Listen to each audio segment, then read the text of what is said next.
મિત્રો, આજે હું બેઠો હતો અને એક મને વિચાર આવ્યો કે આપણા જીવન સાથે જોડાયેલી બીજી કઈ યાદો હોય. તો મને ઘણી બધી આવી. એમાંનું એક છે આપણું પોતાનું અને બાળપણથી લઈ અને મોટા થઈએ મેરેજ પછી બી એ આપણી સાથે જોડાયેલું છે. તો એવું એકમાત્ર છે જે થિયેટર સ્ક્રીન છે, જેમાં આપણે બાળપણ હોઈએ તો પપ્પા સાથે અને મોટા થઈએ ત્યારે ફ્રેન્ડ સર્કલ સાથે જતા હોઈએ છીએ. અને એમાં બી જ્યારે છોકરા ફ્રેન્ડશિપ હોય, ફ્રેન્ડ હોય, ગર્લફ્રેન્ડ હોય, એને ફર્સ્ટ ડેટ પર બી લઈ જતા હોય ને તો એ એક થિયેટર જ છે. પછી સગાઈ થયા પછી પણ જો પહેલી આપણી વાઈફ હોય કે પ્રિયાંશી હોય એને લઈ જતા હોઈએ ને તો એ બી એક થિયેટર જ છે, જ્યાં પિક્ચર જોવા જતા હોઈએ છીએ. એની એક છૂટછાટ હોય છે માતા પિતાને, એને એક ટ્રસ્ટ હોય છે. હવે મેરેજ થયા પછી પણ આપણે જોઈએ તો વારે ઘડીએ જો કોઈ એન્ટરટેનમેન્ટનું સાધન હતું તો એ ટાઈમે એક થિયેટર જ હતું અને અત્યારે બી છે. તો એ આપણી એક ટ્રસ્ટ અને આપણી સાથે જોડાયેલું લાઈફ પાર્ટનર તરીકે જઈએ તો એને લાઈફ પાર્ટ ઓફ લાઈફ કહેવાય. તો એ એક છે થિયેટર સ્ક્રીન જ. તો એવા જ એક આપણા નજીકના થિયેટરની વાત કરીએ જે આપણને અત્યાર સુધી કંપનીએ આપણને આપેલું છે, ચુડાસમા ગ્રુપ ઓફ ઇન્ડસ્ટ્રી, જે આપણને અત્યાર સુધીનું થિયેટર અને આપણી ઇમોશન સાથે જોડાયેલા થિયેટરને સાચવી રાખ્યું છે. એ છે આપણું પોતાનું આરવર્લ્ડ. જે આરવર્લ્ડ થિયેટર છે એ ચુડાસમા ગ્રુપ ઓફ ઇન્ડસ્ટ્રી દ્વારા સંચાલિત કરવામાં આવેલું છે. આર મતલબ રાજશ્રી, આ રિલાયન્સ નથી. તો એ મહેસાણા રોડ ઉપર આવેલું છે અને અડાલજથી 2 કિલોમીટરના અંતરે ત્રિમંદિરની સામે આરવર્લ્ડ થિયેટર છે. અને અડાલજથી મતલબ અમદાવાદથી લઈ અને મહેસાણા સુધીમાં સારામાં સારું આ એકમાત્ર થિયેટર છે. બીજા થિયેટરો નાના મોટા સ્ક્રીનવાળા છે, પણ સૌથી મોટું ડોલ્બી સાઉન્ડ સાથેનું 7.1 ડોલ્બી સાઉન્ડ અને 56 ફૂટનો પડદો ધરાવતું આ એક માત્ર થિયેટર છે. રાજકોટમાં બી છે, પણ એવા 3-4 થિયેટરો જે ચુડાસમા ગ્રુપ ઓફ ઇન્ડસ્ટ્રીએ આપણને આપ્યા છે એ બદલ હું ચુડાસમા ગ્રુપ ઓફ ઇન્ડસ્ટ્રીને થેન્ક યુ કહું છું. ચલો તો આપણે એ જ થિયેટરનું મેં વિડીયો પણ બનાવ્યો છે અને તમને હું બતાવીશ. તો ચાલો જુઓ અને કોમેન્ટ કરજો કોણ કોણ જોવા ગયેલું છે અને કોની લવ સ્ટોરી અને યાદગીરી જોડાયેલી છે. તો ચાલો તમને તો આ છે આપણું આરવર્લ્ડ થિયેટર. ચલો તો હું તમને બતાવું. આ એક ચુડાસમા ગ્રુપ ઓફ ઇન્ડસ્ટ્રી દ્વારા સંચાલિત, મેં જે પ્રમાણે તમને વાત કરી એમના દ્વારા સંચાલિત કરવામાં આવેલા આ થિયેટરો છે.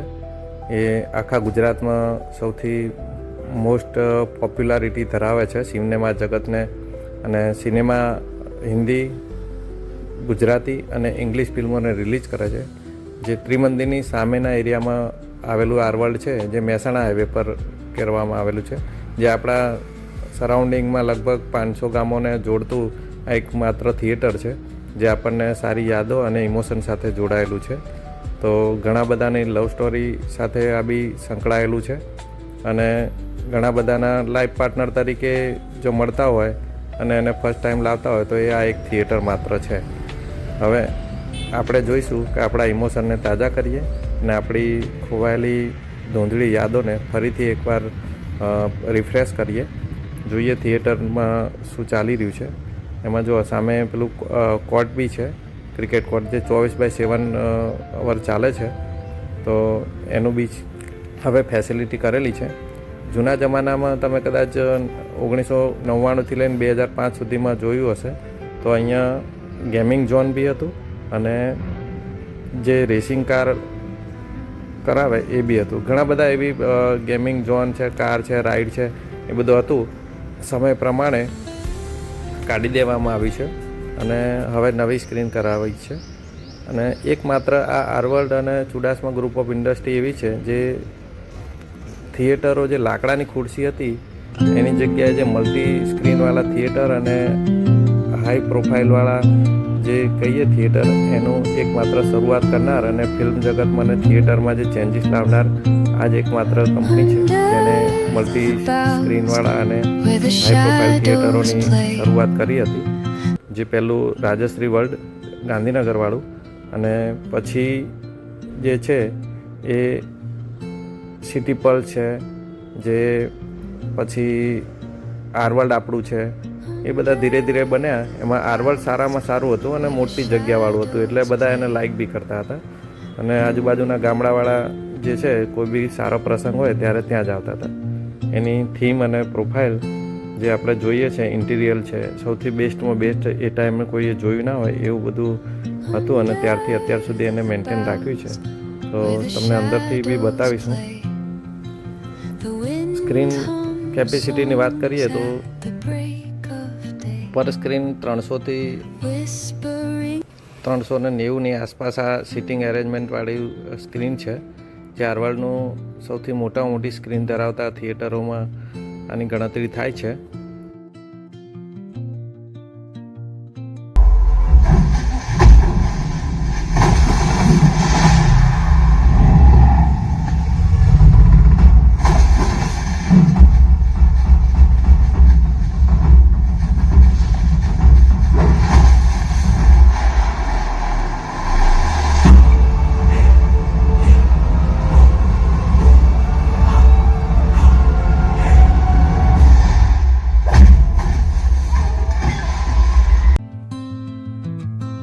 ફૂડમાં સ્નેક્સ અને જે પોપકોર્ન છે, સમોસા છે, એ બધું થોડું કોસ્ટલી છે. એટલે બજેટ આપણા પ્રમાણે વિચારી અને ખર્ચ કરવામાં આવે તો સારું, ને તો બજેટ બગડી શકવાની શક્યતા છે. એટલે જે બી જતા હોય તે ધ્યાન રાખવું, એની સ્કીમનો લાભ લેવો. ઓનલાઈન કરવામાં ક્રેડિટ કાર્ડમાં બી સારી સ્કીમો છે. આ એક રાજકોટનું ધરમ સિનેમા છે, જે આરવલ દ્વારા અત્યારે સંચાલિત છે. પહેલાં ઉષા નામ હતું, પછી ધરમ સિનેમા થયું અને પછી આરવલ થયું. એટલે આ થિયેટરની